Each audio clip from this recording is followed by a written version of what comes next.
अस्सलामुअलैकुम जी। कैसे हैं आप? उम्मीद है आप सब ठीक होंगे। अल्हम्दुलिल्लाह हम सब भी ठीक हैं। तो यहाँ पर जी आपको फ्रोज़न फ्रोज़न मैंगो नज़र आ रहे हैं। क्या बनाने लगे हैं हम? आइसक्रीम। आइसक्रीम। ये देखें, मैंगो के शौकीन बच्चे ना साथ साथ मैंगो खा लेते हैं। ये मैंने मैंगो काट के रखे हुए थे फ्रीज़र में। ये रोज़ मिल्क शेक पी रहा था, आज कहता मैंने आइसक्रीम खानी है। मैंने कहा चलो मैं आपको आइसक्रीम बना के देती हूँ। मेरा भी वैसे दिल कर रहा था और इसका भी दिल कर रहा था। मैं उसको तोड़ लूं। तोड़ देते हो?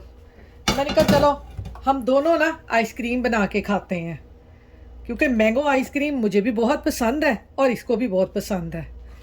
तो इसने तो मैंगो ऐसे तोड़ तोड़ के ही ना, ये सारे कटे हुए हैं, उनको ऐसे चंक्स तोड़ तोड़ के ना खाता जा रहा है। कहता मम्मा ऐसे लगता है जैसे कि ना वो स्लशी कैंडी नहीं होती, ये वो है।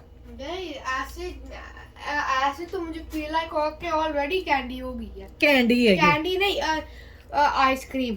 आइसक्रीम है। तो ये मैं इसमें पहले इसको चॉप करूंगी। फ्रोजन ही है, हल्के हल्के मैंने इसको 1 घंटा पहले निकाल के रख दिया था। ये अभी हल्के हल्के से फ्रोजन है। इनको हम कर लेंगे चॉप। चॉप करके इनकी प्यूरी बना लेंगे, जो हमने मैंगो आइसक्रीम बनानी है उसके लिए। तो इसकी बनाते हैं प्यूरी। पर जी अब बना लेते हैं इसकी प्यूरी। बेटा दबाओ उसको, हाँ इसको रेड बटन को दबाओ। अब क्या दबाना है आपने? और चॉप। चॉप दबाओ। ये चॉप कर लेंगे इसको। और कानों पे हाथ रखे हुए हैं देखो। यहाँ पर जी हमने इसको कर लिया है चॉप। ये देखे पहले पहले हमने चॉप भी किया, फिर वो हमारा टर्न आउट नहीं हुआ। फिर मैंने हाई पे प्रेस किया, वो हाई पे बन गया। हाई पे बन गया जी। मेरे बेटे को हर चीज़ का पता है माशाल्लाह से। ये देखें बिल्कुल आइसक्रीम की तरह हो गई है। ज़बरदस्त सी हमारी मैंगो आइसक्रीम बनेगी। ये देखें ज़रा, ये हमने इसकी प्यूरी उसमें डालनी है। कैसे ये हो गया है। मैंगो के शौकीन देखें, मैंगो के खाने। ये देखें, ये इसको ये इसमें से ना खाएगा। अब इसको यहाँ पे रखो। अब इसको वो लगाते हैं। ये मैंने इसके लिए कंडेंस मिल्क ले लिया है। विप क्रीम भी मैंने फ्रीज़र में रखी है। अब निकालते हैं बाउल और बीटर। तो ये यहाँ पर जी हमने सारी चीज़ें इकट्ठी कर ली हैं आइसक्रीम बनाने के लिए। ये हमारा कंडेंस मिल्क का डब्बा खुल गया है। ये हमारी विप क्रीम है। और ये मैंने बाउल को ना थोड़ी देर फ्रीज़र में रख दिया था। ये देखें, ये वाइट वाइट सा हो गया है, ठंडा ठंडा सा हो गया है। ऐसे इसके अंदर हम डालेंगे अपनी ये विप क्रीम। ये मैं बाउल एंड बास्केट वालों की विप क्रीम ले रही हूँ। जो मेरी बहनें यहाँ से रहती हैं ना, वो इससे बना सकती हैं। ये हमने पूरी क्रीम का डब्बा ले लिया है ऐसे। तो ये जी हम इसको करेंगे अच्छे तरीके से अब बीट। बिस्मिल्लाहिर्रहमानिर्रहीम। ये देखें जी, क्रीम को हमने बीट लिए कर लिया है। ये मेरा बेटा कहता है मम्मा ये फ्लफ़ी फ्लफ़ी कैसे हो गया है। अभी इसको थोड़ा सा और बीट करूँगी। अभी ये देखें इस तरह का हो गया है ये।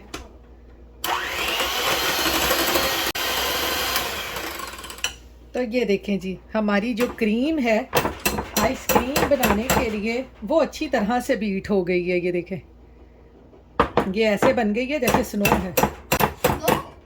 हाँ, स्नोबॉल फाइट करें।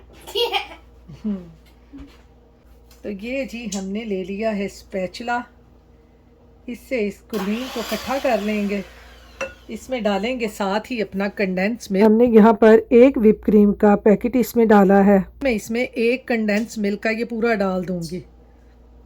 और इसमें साथ ही हम ये मैंगो वाला जो हमने प्यूरी बनाई है, ये भी मैं इसमें डाल दूंगी। ठंडी ठंडी है अभी, फ्रोज़न फ्रोज़न।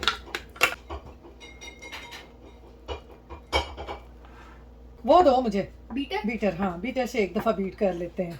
आपने सारा ही अंदर डाल दिया। मैंने सारा ही अंदर डाल दिया। मैंने कहा एक ही दफ़ा ज़्यादा सारी आइसक्रीम खा लेना। मेरा मिल्क शेक बन गया। ये इसको मैं फ्रोज़न मैंगो का मिल्क शेक बना के देती हूँ ना, वो भी ऐसे क्रीमी क्रीमी बन जाता है। तो कहता है ये तो मेरा मिल्क शेक बन अब गया। हमने ये डालना है। आप इसमें चाहें तो फूड कलर भी डाल सकते हैं। आप इसमें चाहें तो मैंगो एसेंस भी डाल सकते हैं इसके फ्लेवर के लिए। मैं तो इसमें कुछ नहीं डाल रही। जो नेचुरल फ्लेवर है वो नेचुरल फ्लेवर ही होना चाहिए, नेचुरल कलर ही होना चाहिए। मम्मा ये आखिर में मिल्क शेक बन गया है। हाँ ये देखें, ये अब इसमें ये सारे हमने मैंगो के चंक्स भी डाल देने हैं। बेटा थोड़े से तो बचा देता। ये देखें जी, हमने मैंगो के चंक्स भी इसमें डाल दिए हैं, क्योंकि हम लेके आते हैं ना डंकी डोनट से, बास्किन रॉबिन की, उसमें भी ऐसे ही होती है ना, तो कहता मम्मा वैसी बनाना जैसी उस वहाँ की मिलती है। इसको चंक्स जो हमने डाले हैं इनको अच्छी तरह से इसमें मिक्स कर लें, तो ये मज़ेदार सी हमारी मैंगो आइसक्रीम जो है वो तैयार हो जाएगी। ये देखें, अभी नीचे से वाइट वाइट सी मुझे लग रही है, इसको मैं मज़ीद और मिक्स कर लूँगी। ये देखें अब सही हो गई है। अब मैंने यहाँ पर ना ये लिया है बाउल, मेरे पास ये डिश पड़ी हुई थी, मैंने कहा चलें इसमें इसको जमाते हैं। ये देखें ऐसे इसको लेवल कर लें, और इसके ऊपर ये जो हमने मैंगो के चंक्स बचाए हैं ना वो इसके ऊपर कहीं कहीं डाल दें ऐसे। वैसे तो हमने अंदर भी डाले हैं, तो इसके ऊपर भी डाल देंगे।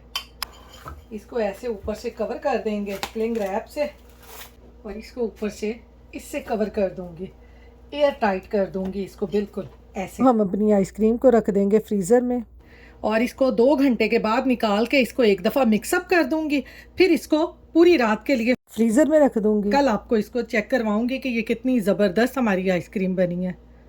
तो चलें अब इसको रखते हैं फ्रीज़र में।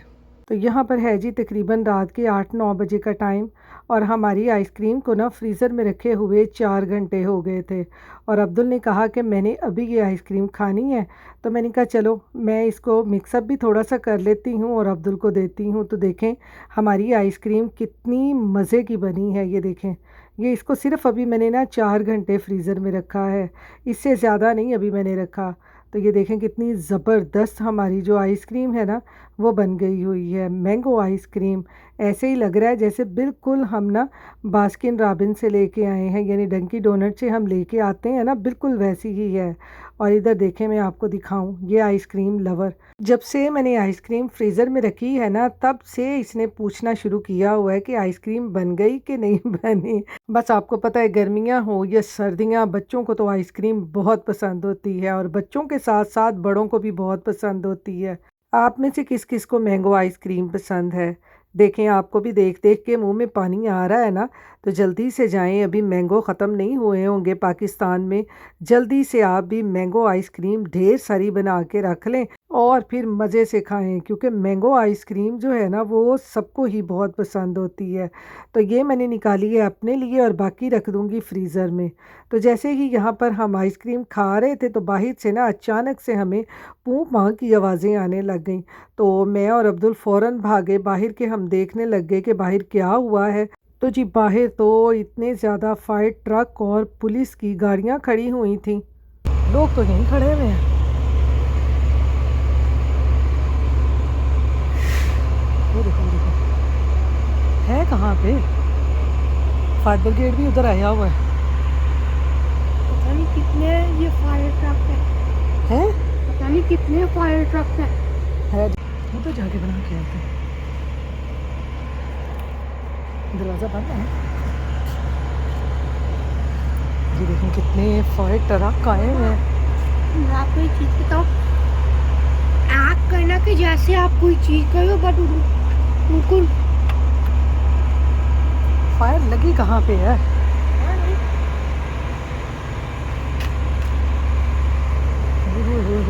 भाई देखें आज फिर कितने फायर ट्रक आए हैं। कहाँ पे?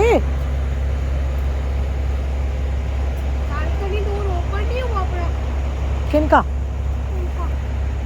पता नहीं है, आ जाओ इधर आ जाओ। हाँ उनका ही लगता है, पता नहीं। ये देखें कितने फायर ट्रक आए हैं। ये देखें क्या हुआ है हमारे एरिया में, फिर क्या हो गया है। तो यहाँ पर जी ये हमारे बिल्कुल नेबर वाले घर में ना कुछ हुआ था, छोटा सा उनका बच्चा था, लेकिन आपको पता है कि हम यहाँ पर किसी से जाके बिल्कुल भी कुछ भी नहीं पूछ सकते कि क्या हुआ है क्या नहीं हुआ, क्योंकि आपको पता है पाकिस्तान में तो अगर इस तरह की कोई भी बात हो ना तो हम अपने हमसायों के घर जाके उनसे पूरा पूछ लेते हैं, देख लेते हैं। लेकिन यहाँ पर ऐसा है कि हम ना तो किसी के घर जा सकते हैं और ना ही खड़े होकर किसी से पूछ सकते हैं कि क्या हुआ है, क्योंकि आपको पता है यहाँ पर लोग किसी की भी इंटरफेरेंस जो है वो पसंद नहीं करते। तो ये देखें, बाहर सिर्फ पुलिस और फायर ट्रक हैं, बाकी आपको कोई भी नज़र नहीं आएगा, क्योंकि यहाँ पर माहौल ही ऐसा है कि हमें पता ही नहीं होता कि हमारे दूसरे घर में क्या हो रहा है, कौन रहता है कौन नहीं रहता। कोई भी किसी को जाके नहीं देखेगा। हाँ, अगर कोई पाकिस्तानी हो या इंडियन हो फिर हमें पता होता है कि यहाँ क्या हुआ है। का डोर ओपन हुआ पड़ा है, हमारे घर के पास ही लगी है। हमारे नेक्स्ट डोर पे है। हाँ जी,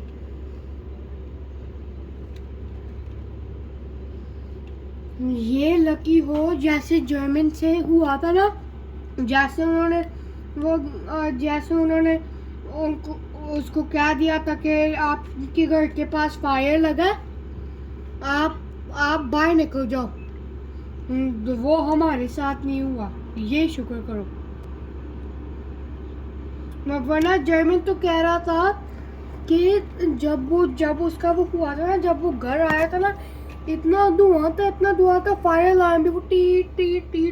तो यहाँ पर अब्दुल यही कह रहा था कि शुक्र करें कि कोई ज़्यादा यहाँ पर आग नहीं लगी, वरना वो पूरी बिल्डिंग वालों को ना बाहर निकाल देते हैं। लास्ट ईयर भी हमारे यहाँ पर लगी थी तो उन्होंने पूरी बिल्डिंग वालों को ना बाहर निकाल के खड़ा कर दिया था। उस वक़्त तो दिसंबर का महीना था और सर्दी भी बहुत ज़्यादा थी और पूरी बिल्डिंग वालों को ना इन्होंने बाहर निकाल के खड़ा कर दिया था। तो अल्लाह का शुक्र है कि आज तो इतनी ज़्यादा आग नहीं लगी, वो तो अपार्टमेंट ही सारा जल के राख हो गया था। तो बस अल्लाह मियाँ सबको अपने हिफ्ज़ ईमान में रखे, आमीन सुम्मा आमीन। क्योंकि आपको पता है यहाँ पर ना लकड़ी के सारे घर बने होते हैं, जैसे पाकिस्तान में होता है ना ईंटों से वो सीमेंट लगा लगा के बनाते हैं। यहाँ पर ईंटों के घर बिल्कुल नहीं होते, लकड़ी के ढांचे खड़े करके उनमें पता नहीं क्या सीमेंट वगैरह भर देते हैं और ये घर बन जाते हैं। तो इसलिए ना लकड़ी के घर होते हैं, थोड़ी सी भी बेहतियाती हो जाए चूल्हे के ऊपर या वैसे ही घर में तो आग ऐसे फैलती है जैसे पता नहीं क्या हो गया। और लकड़ी को तो आग पकड़ती भी बहुत जल्दी है।